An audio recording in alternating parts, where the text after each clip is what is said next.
Bethany. Hi, I'm Amanda. And we're going to be telling you the greatest story ever, and we're going to be using these awesome resurrection eggs to tell the story. We miss you. We can't wait to hug you and squeeze you and hear about all the awesome things you've been doing with your family. So here goes the story. Jesus sent 2 disciples and saying to them, "Go into the village in front of you, and immediately you will find a donkey tied and a colt with her. Untie them and bring them to me. If anyone says anything to you, you shall say the Lord needs them, and he will send them at once." The disciples went and did as Jesus directed them. They brought the donkey and colt and put their cloaks on, and he sat on them. Most of the crowd spread their cloaks on the road, and others cut branches from the trees and spread them on the road. Matthew 21, 2 through 8. Now let's open the blue egg and see what we have. No. Aww, it's a little donkey. All right. So then one of the 12, whose name was Judah, went to the chief priests and said, "What will you give me if I deliver him over to you?" And they paid him 30 pieces of silver. And from that moment, he sought an opportunity to betray him. Matthew 26, 14 through 16. Now, what's in this pink egg? Money. Money. And so for only 30 pieces of silver, this man was going to turn in Jesus. All right.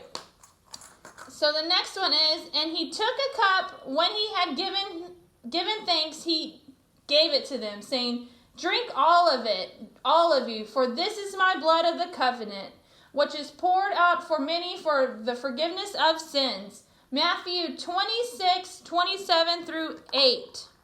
All right, and what's in this purple? It's a cup. Cheers. All right, next it says, and they went to a place called Gethsemane, and he said to his disciples, "Sit here while I pray." And he took him with him, Peter and James and John, and began to greatly distress and be troubled. And he said to them, "My soul is very sorrowful, even to death. Remain here and watch." Mark 14, 32 through 34. Now, what's in the orange eggs? Praying hands. All right. Then Pilate took Jesus and flogged him. John 19:1. What's in there? It's a whip, and this is what they used to beat Jesus with many other things. All right. But Peter began to invoke a curse on him and to swear, "I do not know this man of whom you speak." And immediately the rooster crowed a second time. And Peter remembered how Jesus had said to him, "Before the rooster crows twice, you will deny me 3 times." And Peter broke down and wept. Mark 14, 71 through 72. So what's in this yellow? It's a rooster. All right. So the next one says, "Then the soldiers of the governor took Jesus into the governor's headquarters, and they gathered the whole battalion before him. And they stripped him and put him in a scarlet robe on him and twisted together a crown of thorns. They put it on his head and put a reed in his right hand, and kneeling before him, they mocked him, saying, 'Hail, King of the Jews!'" Matthew 27, 27 through 29. So in the orange egg, you'll find a crown of thorns, and this is what they placed on Jesus' head. But they didn't just place it on his head. They put it on his head, and they nailed it into his head, causing it to go into his scalp. Could only imagine the hurt that felt. The next one says, "So they took Jesus, and they went out, bearing his own cross, so that the place called the place of a skull, which in Aramaic is called Golgotha." Probably said that wrong. There they crucified him, and with him 2 others, one on either side, and Jesus between them. John 19, 16 through 18. So here we find the nails on the cross. So they nailed Jesus to the cross, and beside him they nailed 2 other people as well.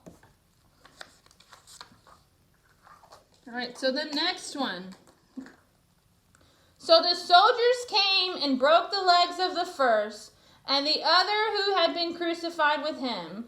But when they came to Jesus and they saw that he was already dead, they did not break his legs, but one of the soldiers pierced his side with a spear.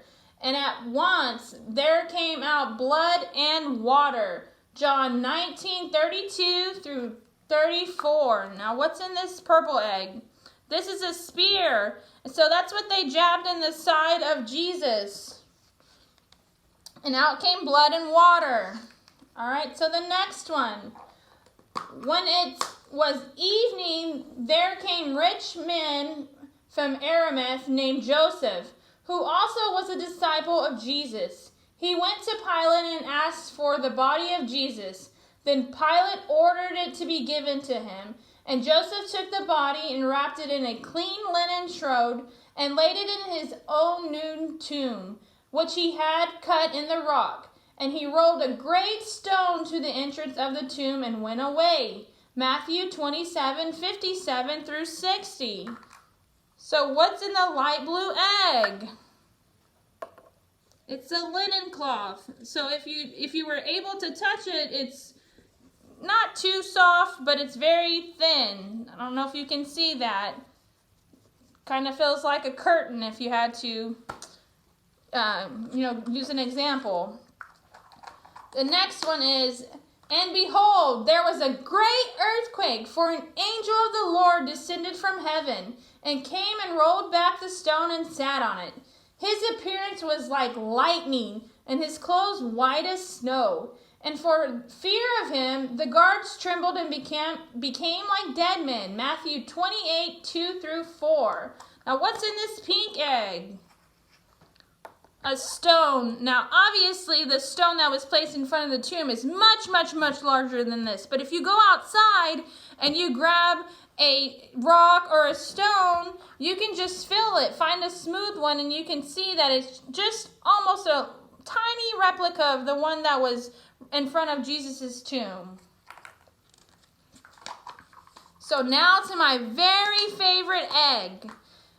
But the angel said to the women, "Do not be afraid, for I know that you seek Jesus, who was crucified. He is not here. He has risen." And he said, "Come see the place where he lay." Matthew 28:5 through 6. Now, before we open up this egg, take a moment and just think about what could be in this egg. So we've talked about all these things that has happened to Jesus leading up to his crucifixion. And now they have placed him in a tomb and rolled a huge boulder over. Now, this boulder was so big that not one person could just move it. So what do you think is in this white egg? All right, well, let's open up and see.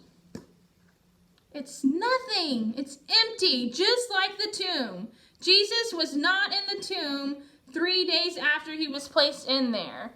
And that is the story of the resurrection eggs. Hope you guys enjoyed this story. This week you will have a lot of activities to do going off on the story. Your parents can reach out to any of the teachers. Again, we miss you guys so much, and we can't wait to love you and hug on you and just see your smiling faces. Have a great week, and give us any feedback you'd like from this video. Love you.